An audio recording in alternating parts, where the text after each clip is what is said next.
వైదిక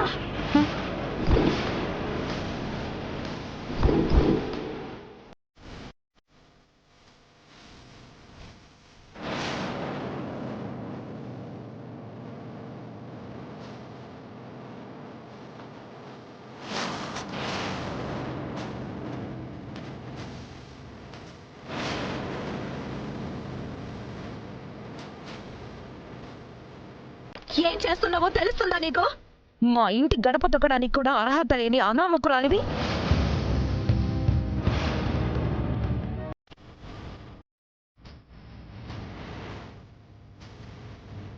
అయినా నిన్ను ఇంట్లోకి రానిస్తే మా హరి అంక వంశ పరువు ప్రతిష్టల్ని దెబ్బతీస్తావా?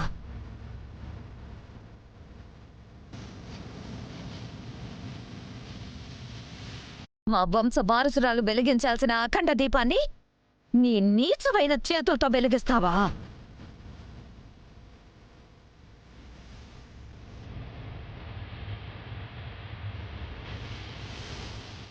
ఆంటీ, పున్నమి చేసింది తప్పు కాదు. రాజమహల్ అడుగు పెట్టడానికి అంటరాని మనిషి అంతకన్నా కాదు.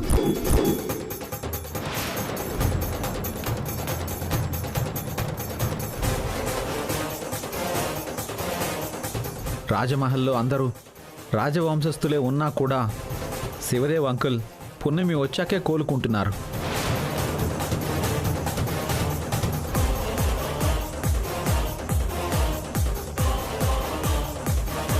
అలాంటిది పున్నమి దీపం వెలిగించడంలో తప్పేంటి?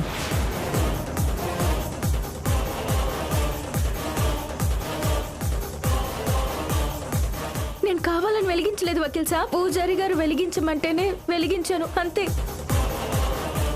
అమ్మా పొన్నమి, నేను వెలిగించమన్నది ఈ చిన్న దీపాలు తల్లి, అఖండ దీపం కాదు.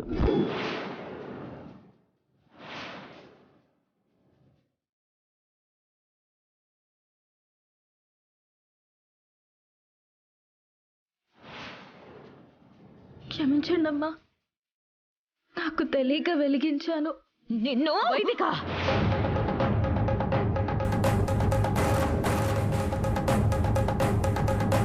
తెలియక చేశానంటోంది కదా. ఈ విషయాన్ని ఇంతటితో వదిలేసి జరగాల్సింది చూడండి. అంటే ఏంటి నానమ్మా? మనింటి వారసురాలు జాబిల్లి వచ్చేంత వరకు ఆ స్థానంలో నేను కదా ఉండాలి. నేను కాదనలేదుగా. ఈ పున్నమి మన రాజమహల్లో అడుగు పెట్టినప్పటి నుంచి మీరు చాలా మారిపోయారు.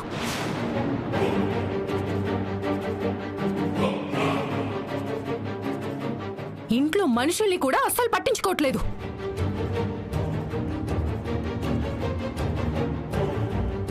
ఇప్పుడు నేను వెలిగించాల్సిన అఖండ జ్యోతిని ఆ పున్నమి వెలిగిస్తే పోతే పోనీలే అంటూ చాలా కూల్ గా అంటున్నారు.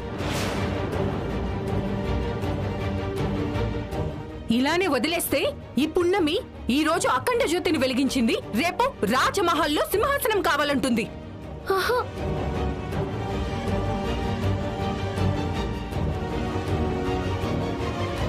ఏ పున్నమి, నువ్వు మా కంటికి కనిపించడానికి వీల్లేదు. వెళ్ళిపో ఇక్కడి నుంచి.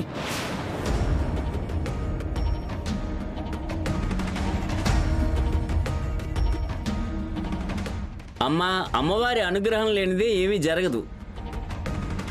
ఇది కూడా అమ్మవారి అనుగ్రహంతోనే జరిగింది.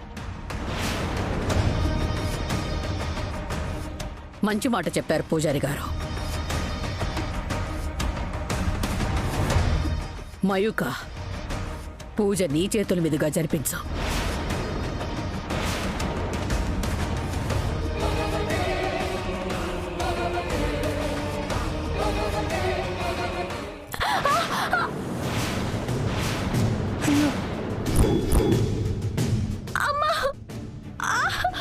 నడవే.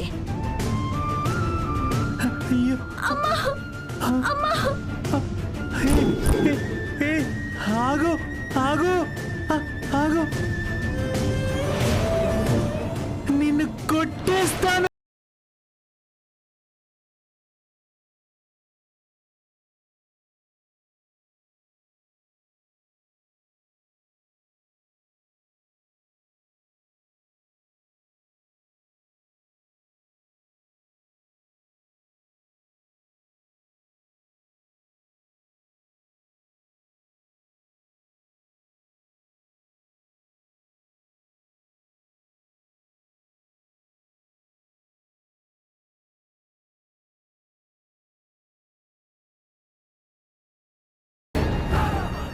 ఇదిగో మీ అందరికి ఇదే చెప్తున్నా, పున్నమి ఇక్కడే ఉంటుంది, తనే పూజ చేస్తుంది.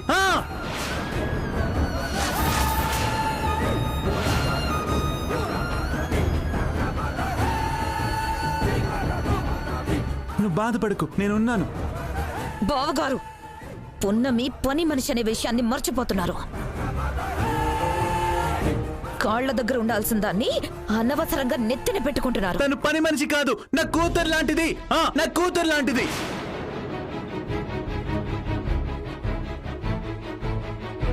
మయూక, నువ్వు కూడా వచ్చి పూజ చెయ్యి. మీ అందరూ వద్దు, నువ్వు పద, పూజ చేద్దు కానీ పద పద పద.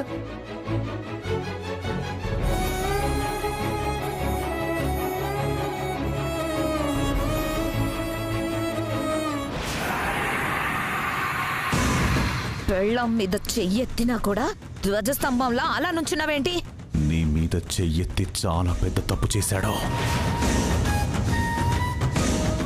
నీ మీద ఎత్తిన చెయ్యి తీసేస్తా, అన్నయ్యని లేపేస్తా.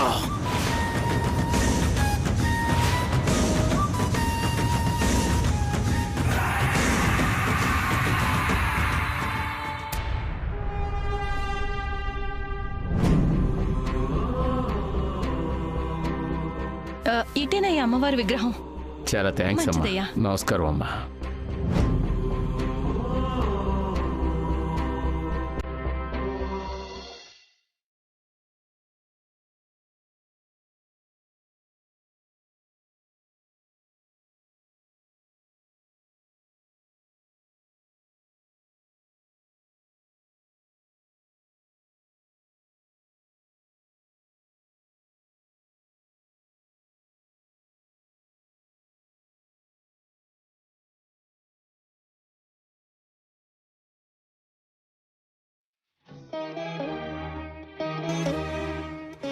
నమస్కారం పంతులు గారు. నమస్కారం అమ్మగారు. ఈయన ముఖేష్ అని నగల వ్యాపారి. వీరి పూర్వీకుల నగలను అమ్మవారి దగ్గర పెట్టి కానివ్వండి, తీసుకెళ్లాలని వచ్చారు. నమస్కారం అమ్మా.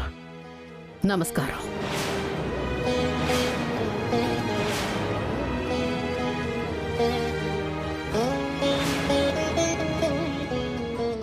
మీరు అనుమతిస్తే మన పూజతో పాటు వీరి పూజను కూడా జరిపిస్తానమ్మా. అయ్యో, దాన్నే ఉంది, అలాగే చేయించండి. ఓం శరణాగత దీనార్థ కృత్రాణపరాయణే సర్వస్యార్ధి హరే దేవి నారాయణ నమోస్తుతే సర్వస్వరూపే సర్వేశే సర్వసమన్వితే వయర్భ్యస్త్రాయమదేవి గంగే దేవి నమోస్తుతే యోగానశేషాం నపంసి దుష్టాన్ దుష్టాన్యామాన్ సర్వానగుష్టాన్ శ్రీతాం ప్రయాంతి సర్వపాదాశ్వరీ నిర్వినాశనం ఏ తత్వరం సర్వరక్షా విశారదం దివ్యా సంభాషిత స్తోత్రం సదా సామ్రాజ్యదాయకం పరివారయుతో భూత్వా త్రైలోక్య విజయీ భవేత్. శ్రీ మహాకాళీ మహాలక్ష్మి.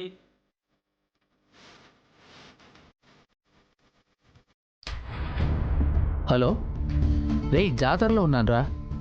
అన్నట్టు నీకు చెప్పడం మర్చిపోయాను. ఈ మధ్య మా సార్కి ఒక జాక్పాట్ తగిలిందిరా. చూడ్డానికి చిన్నగానే ఉంది కానీ దాని విలువ ₹1,00,00,000 పైనేనంట్రా. దానికి పూజ చేయించడం కోసం వచ్చాం. కాసేపట్లో బయలుదేరుతాంరా. సిటీకి వచ్చాక కలుస్తాను. బాయ్ రా.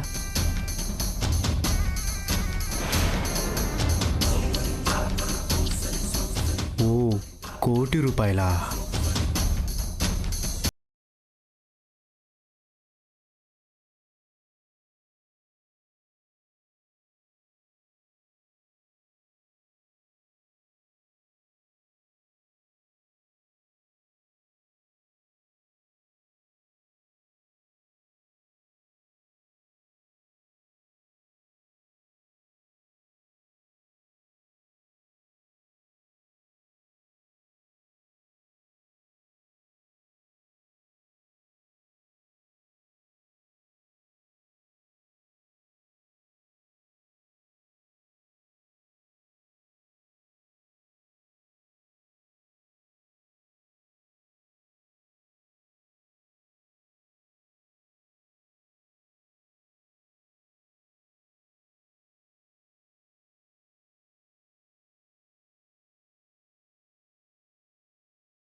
వాళ్ళ దగ్గరికి వెళ్ళకు, సరేనా? మీతో కటిఫ్.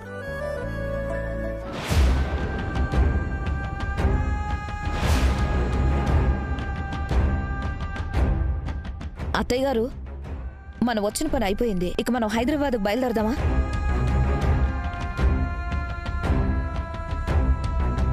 బయలుదేరదామా పెద్దమ్మా? ఇక్కడ బాగుంది, ఉందాం. రాజమాత, పూజ అయిపోగానే మనం వచ్చిన పని అయిపోయినట్టు కాదు. ఈ జాతర పూర్తయ్యేంత వరకు మనం ఇక్కడే ఉంటాం. ఇక్కడే ఉందాం. మన జాబిల్లి కోసం ఊరూరా చాటింపేయించాను, ఊరూరా పేపర్లో అంటించాం. ఇంకా జాతరలో నేను పున్నమి కలిసి ఒక నాటకం కూడా ఆడబోతున్నాం.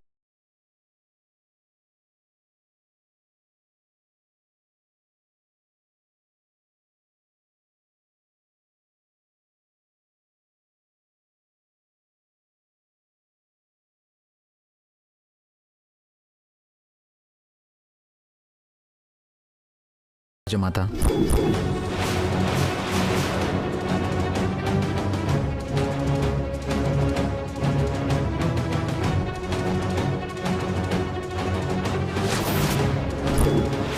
ఈ కథను విన్నవాళ్ళు, చూసిన వాళ్ళు అంకుల్ పడుతున్న బాధను తెలుసుకొని జాబిల్లి ఆచూకీ తెలియచేస్తారని ఒక చిన్న నమ్మకం రాజమాత.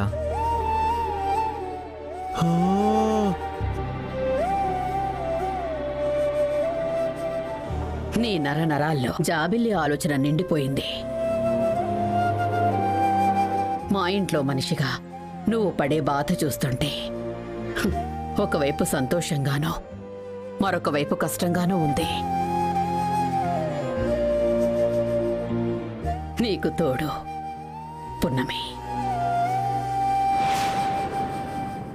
మీరిద్దరూ కలిసి రాజమహల్లో ఆనందాన్ని నింపడానికి ఎంతో కృషి చేస్తున్నారు.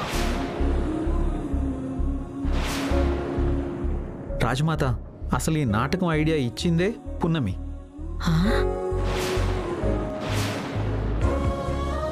పున్నమా? నా బంగారు తల్లి, మంచిది.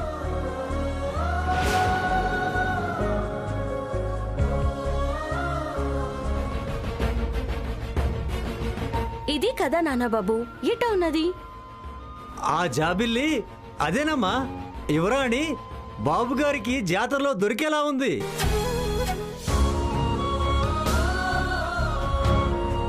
పున్నమి, మా కడుపున పుట్టకపోయినా మేము పడే బాధను అర్థం చేసుకున్నావు. మా బాధని తగ్గించడానికి నీ వంతు కృషి నువ్వు చేస్తున్నావు. నీకు బాగా రుణపడిపోయాం తల్లి.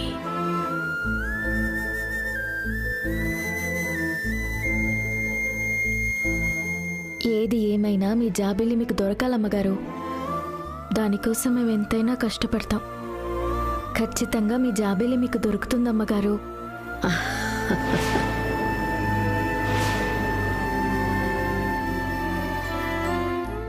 పద.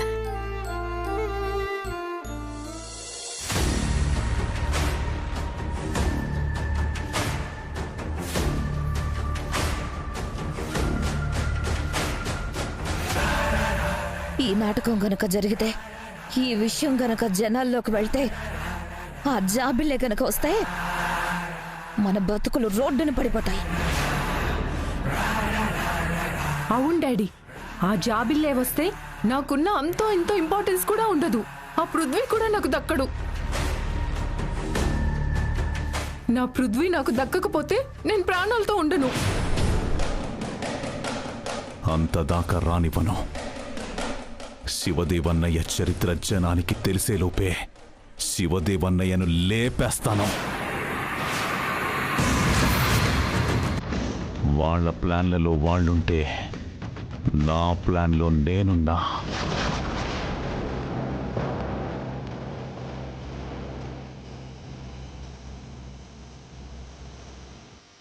ఆల్రెడీ జాతరలోకి కరుడు గట్టిన గూండాలను దింపాను.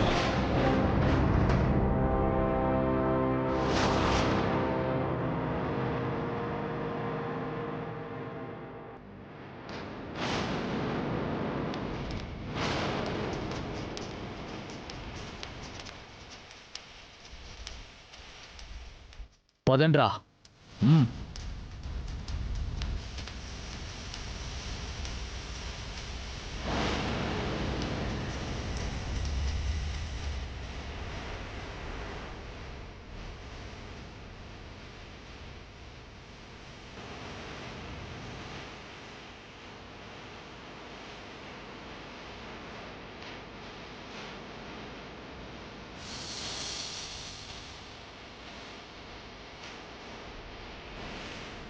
అక్క ఆ బొమ్మ చూడు ఎంత బాగుందో.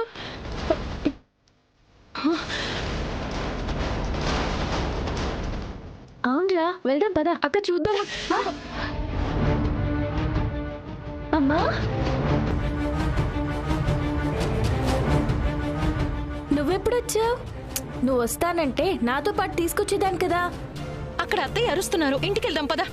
అమ్మా, జాతరకు వచ్చి జాతర చూడకుండా వెళ్ళిపోతామా? పూజ అయిపోయింది కదమ్మా, ఇంటికి వెళ్దాం. అమ్మ అమ్మ జాతర చూద్దామమ్మా. అమ్మా మీరు ఇప్పుడు వచ్చారా ఆంటీ? ఇందాకే వచ్చాను బాబు. ఇంటికాడ మా అత్తయ్య ఒకటే రొంపు సెత్తా ఉంది. పున్నమిని ఇంటికి తీసుకెళ్ళాలి. ఆంటీ, పున్నమి నేను నాటకం ఆడబోతున్నా.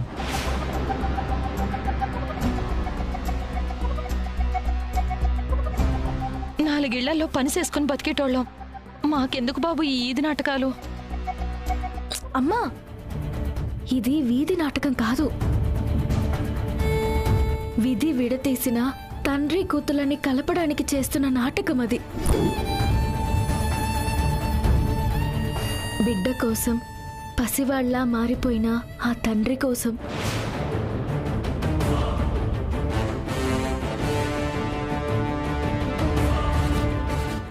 ఆయన పట్టుకున్న బొమ్మలో బిడ్డను చూసుకుంటూ 18 ఏళ్లు గడిపేశారంట. ఇలాంటి నాన్నుంటే ఆ జాబిలికి ఎంత అదృష్టమో.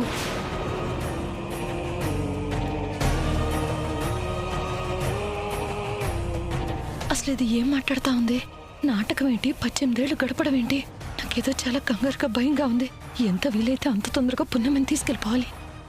ఆయన కళ్ళ ముందు ఆయన భార్య బిడ్డ అగ్ని ప్రమాదంలో చనిపోయారని ఆయన చెప్పారు. కానీ జాబిలి బతికే ఉందని, ఈ చుట్టుపక్కల ఊళ్ళలోనే ఉందని గురువు గారు సోదమ్మ చెప్పారు. అందుకే మా ఈ చిన్న ప్రయత్నం. అది కాదు బాబు, ఇంటికాడా. అమ్మా, మాటిచ్చానమ్మా, మధ్యలో మానేస్తే నాకే కాదు నీకు కూడా చెడ్డ పేరు. అమ్మా, ఈ నాటకం అయిపోయాక వెళ్ళిపోదాం, సరేనా? అయ్యో, ఈ పున్నమి ఎంత చెప్పినా వినట్లేదే. నాటకం అయిపోగానే వెళ్ళిపోదురు, ఒప్పుకోండి.